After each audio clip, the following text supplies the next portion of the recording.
My 33F husband 38M wants to open up our marriage or separate.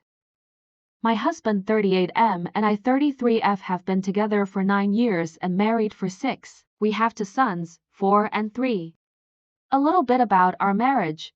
I stopped working when I became pregnant with our first son and never went back to work because we haven't needed it. My husband makes $400,000 working from home with a very flexible schedule. I tend to do more of the childcare since I don't work, but honestly not that much more. He loves spending time with our children, has a rather intense personality when it comes to organization, so he's very pro cleaning, and one of his greatest passions along with sex is cooking, so he plans and cooks more than half of our meals. We still have our ups and downs, of course, but overall, we're both very patient and caring people in, up to this point, a very patient and caring relationship. Our views on child rearing align more or less entirely, and my entire family absolutely loves him. His family is not in the picture. He grew up extremely poor in an unstable household. Before I got pregnant, we had sex 10+ times a week as a baseline. Of course, sometimes one of us was too busy, stressed, or physically unwell, and that was never a problem. All things considered, we had sex more than once a day for years.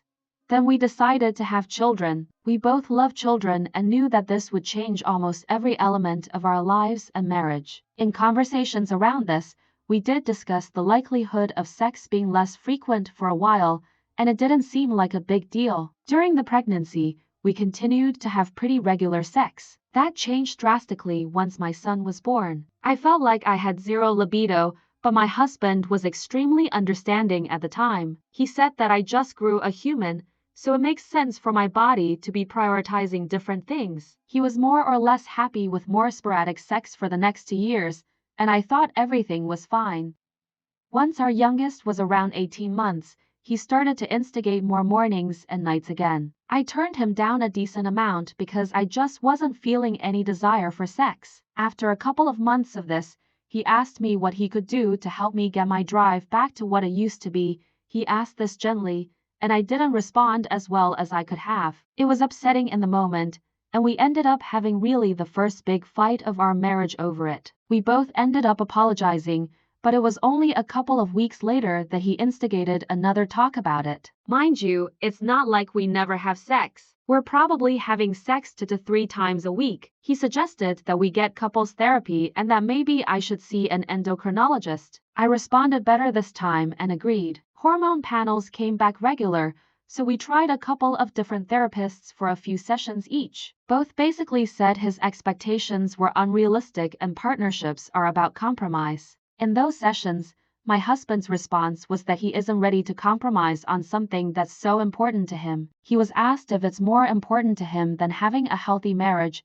and while he said no, in hindsight, there was some definite hesitancy. Over the following months, I noticed a decrease in emotional affection on his end. It's hard to put a finger on, and for a while, I told myself it was just in my head. He's still attentive, caring, and affectionate, but there is just a lack of depth in the intimacy compared to the past 7 to 8 years. He also stopped initiating sex as often, which I was hoping was just him becoming more comfortable with some level of compromise, but when I approached the subject with him, he said that getting rejected multiple times a week wasn't healthy for his emotional disposition. So he's balancing how much he initiates with how much rejection he can handle. Obviously, I wasn't happy to hear this, and I explained to him that I wasn't rejecting him out of any lack of love or desire for him. He said he knew that but kind of brushed it off still. I've tried to get him to go to therapy by himself, but he insists that everyone has a different method for processing things, and therapy isn't one of his. So things continued like this for the rest of the year, and to be honest, I kind of thought this was it. Then comes last night. He walked into our room after putting the kids down. We take turns reading them books before bedtime and said he needed to have a serious discussion. I immediately knew it was going to be about sex because the only times in the 9 years I've known him that he says we need to talk with such somber dread, it's about our sex life. I was not at all prepared for what he said though. Through tears, this is the first time I've ever seen him cry from sadness.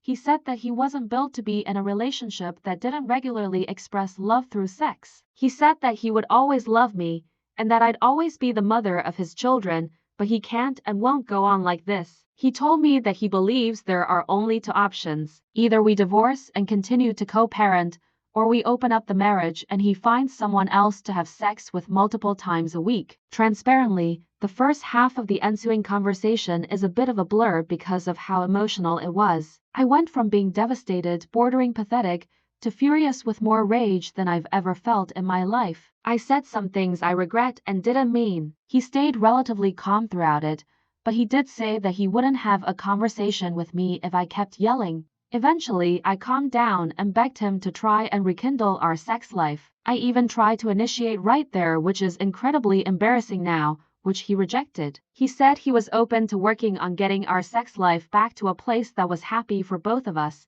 but that can't mean me having sex when I don't really want to, and that he has needs he has to go get elsewhere for now. I told him I didn't want to open up our marriage and begged him more to work it out. He said he needed some space and he was going to go stay with a friend of his for the night. I texted him early that morning to let him know not to come, and that I was going to take the kids to visit my parents for a couple of days. He was hesitant but agreed to let me take them for a while I process. Update: I don't have the time to respond to individual comments at the moment, but I will tomorrow. Thank you for all of your advice and support. I've spent most of the day talking with my mom while my dad took the kids on an adventure. I love my mom so much. She is such a rock. I do think we are heading for divorce, but I don't want it to be one of animosity. A lot of the comments are well-meaning but really assume the worst of my husband. His position on sex is extremely immature and selfish. I can see that now, and I don't have to forgive him for it. He is also an incredibly loving and kind person who has supported me through thick and thin. He holds himself to obsessively high standards,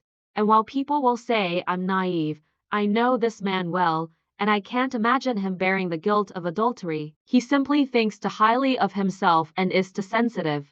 He is staying at his married friend from college. He is godfather to their 3 children. His wife has already reached out to offer support if I want to talk since she knows we are going through trouble. I don't think it's a stretch to say he will regret this, but to those that think he is going to have trouble finding people to sleep with and run back to me, well, he was a regular in sex and BDSM communities in his 20s before we met. I knew this from early on and never stopped exercising 6 days a week. I would like to tell myself that he would come running back after realizing it's hard out there, but I just don't think that's the case. I think his view of the world is that if he does what is asked of him, he can ask the world to have his cake and eat it too. For people saying to take him for everything he has, I'm going to talk to a divorce lawyer this week. I will, of course, do my due diligence, but he has always been generous with his money with charities, friends, etc., and loves his children as much as I do. I do not say that lightly. I'm not going to try and ruin him,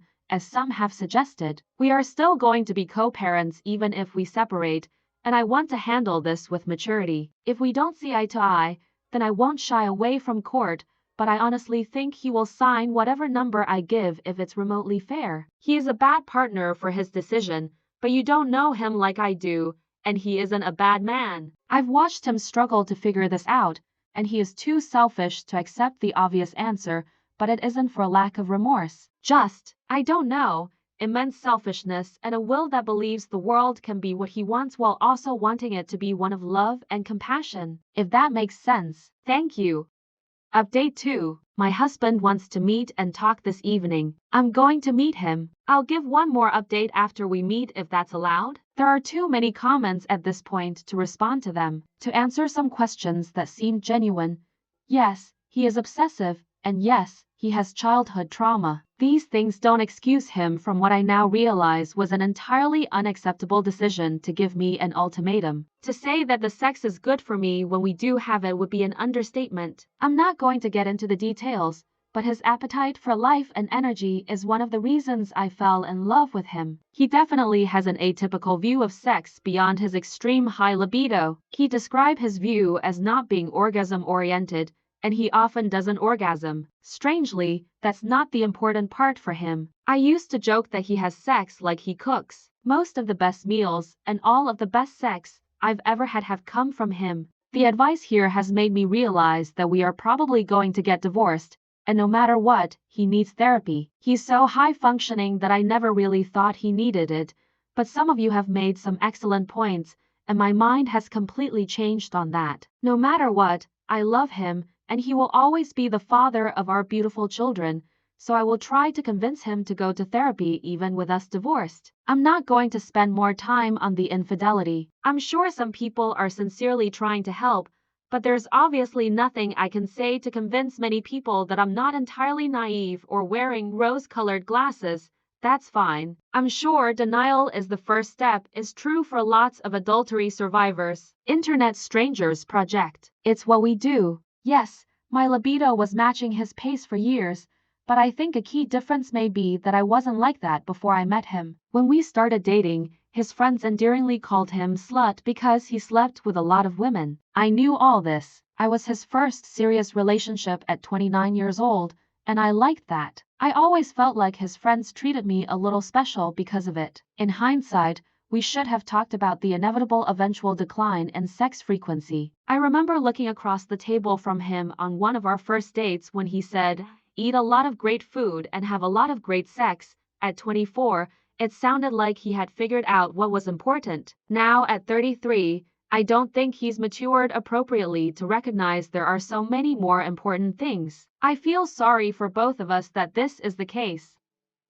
Reading divorce literally hundreds of times in the comments has helped, I think. It still doesn't feel real, but I don't feel uncontrollable devastation every time I think about it now. I'm trying to digest that is probably where my life is heading. I want the divorce to be one that is led with love. I don't care that internet strangers think that is impossible. He may not be capable of living the life I want, but he's capable of that. Also, so many people are saying I should tell everyone why we are getting divorced. It's just another point that none of you know him. I promise he will tell them. He will say we were no longer sexually compatible. There will be shock, but probably not as much as I wish. He is an incredible friend and godfather to more than one set of friends' children. They will stick by him, just like he would stick by them. Final update. So many people have expressed interest in an update, and I do feel somewhat indebted to those of you who gave advice and perspectives that have actually helped me. I wasn't really expecting my post to end up influencing me in any way,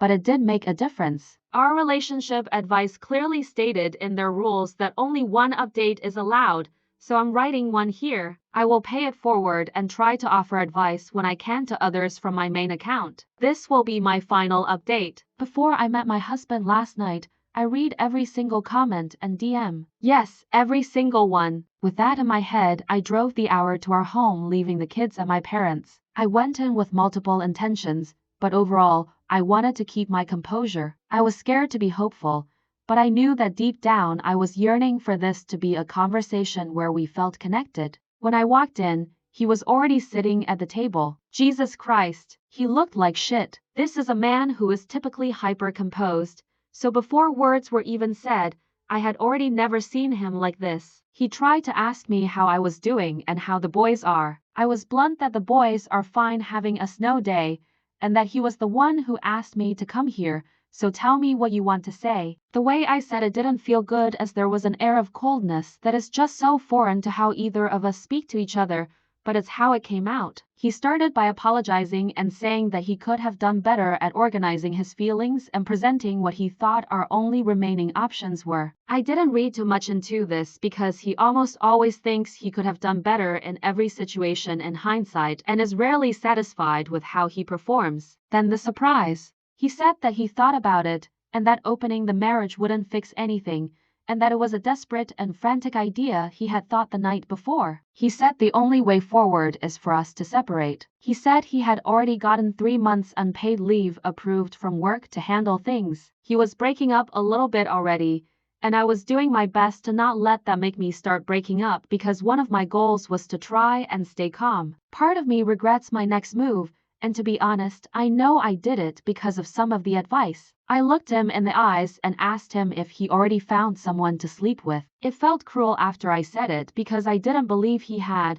and it obviously only hurt him further. Of course, he said no, and asked me if I thought he was capable of that. I told him I didn't know what he was capable of anymore. More hurt, My emotional composure was also pretty much ruined when I said that because it made me start to cry, but at least not sobbing this time. He said the same things he said last time I saw him, that he would always love me, and that more important than anything is that I will always be our son's mother. We were both crying but controllably when the next thing came out of my mouth before I could even process it. I asked him if he's really ready to completely miss half of their lives. I knew obviously we were going to talk about our sons, but that question wasn't premeditated. It was a bomb. The last time I saw him was the first time I saw him cry from sadness, but it was controlled crying. The only words he managed to squeeze out were "I don't know what to do," and then absolute breakdown. It isn't that I was in any way surprised by his love for our boys. I've known that since day one. I just honestly have never thought he was capable of losing control to the degree that followed though. He was sobbing uncontrollably, just as bad as I had the night he sprung the ultimatum, probably worse. In that moment,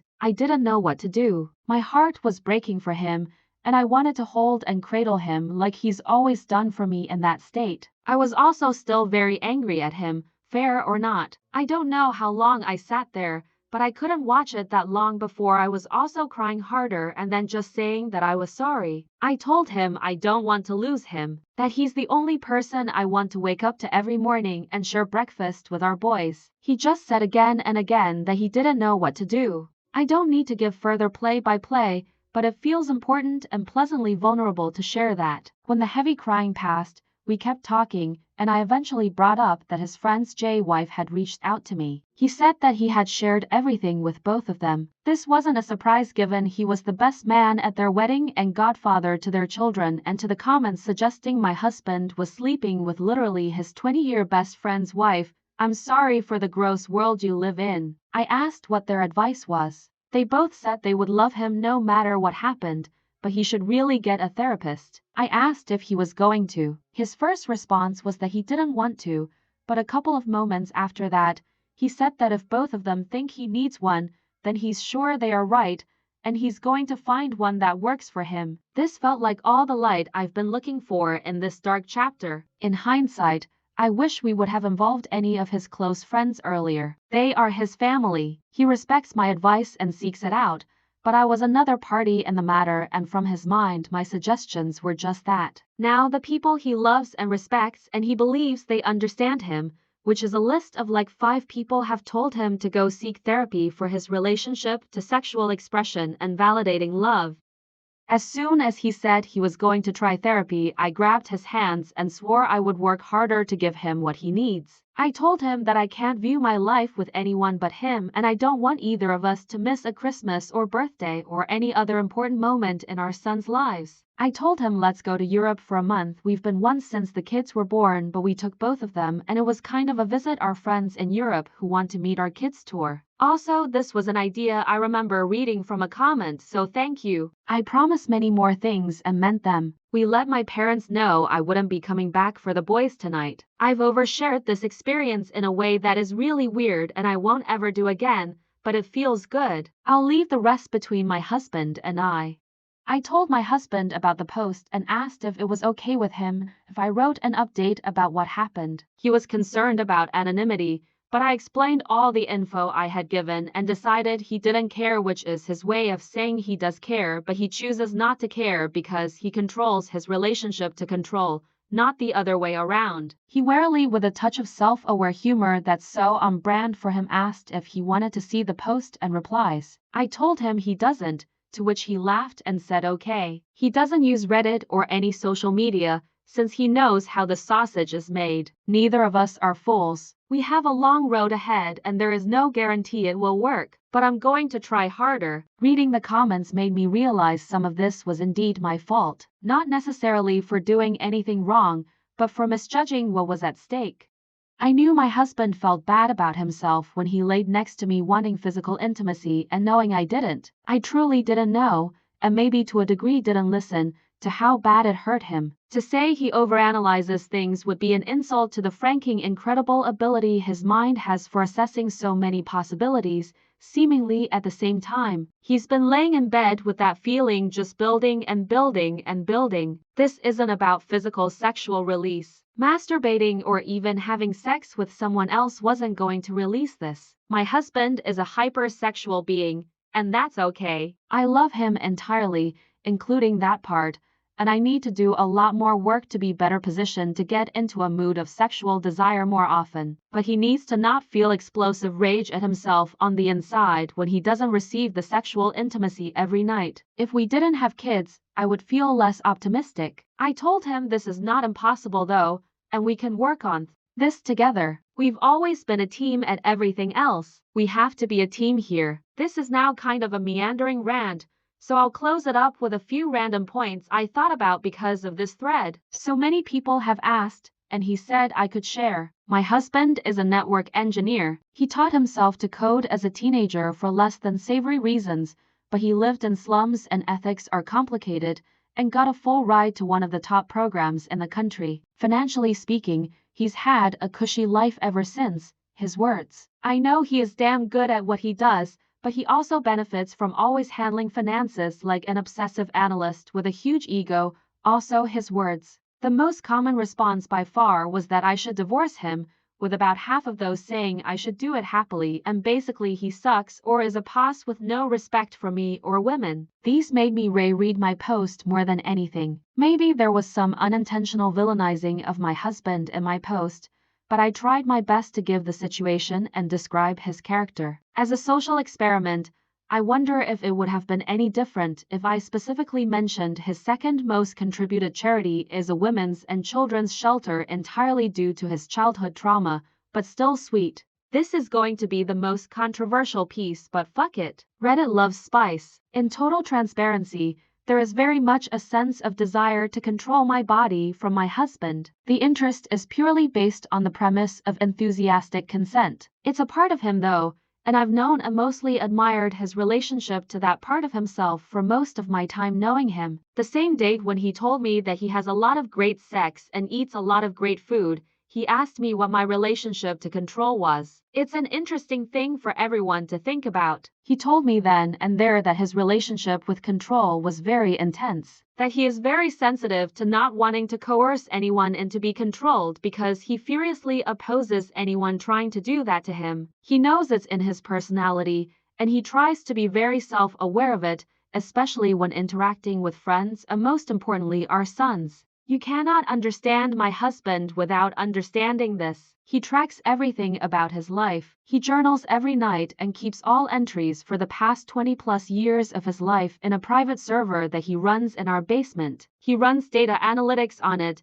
just as he does with our finances and practically any other information he can coalesce. People asked if he is neurodivergent. Well, he isn't socially challenged at all, but he certainly isn't a normal person if that's the question. He also has had a serious sleeping disorder since he was a young child and only sleeps like 4 hours a night, yet still has way too much energy. He is beyond special, and I love him, and I'm grateful to be with him. Many of you made sure to remind me of how special he is. Many of you hated him, but if you knew him, I think very few of you would feel that way. Even if you did, he's my husband, and I deeply hope we can make it stay that way. I'm going to do everything in my power to keep it that way. As one person messaged me, F your husband. No, seriously girl, please do whatever work you need to do to help you F your husband. You both deserve it. Thank you everyone who helped and those who tried. Oh, and to the misogynists, eat crap.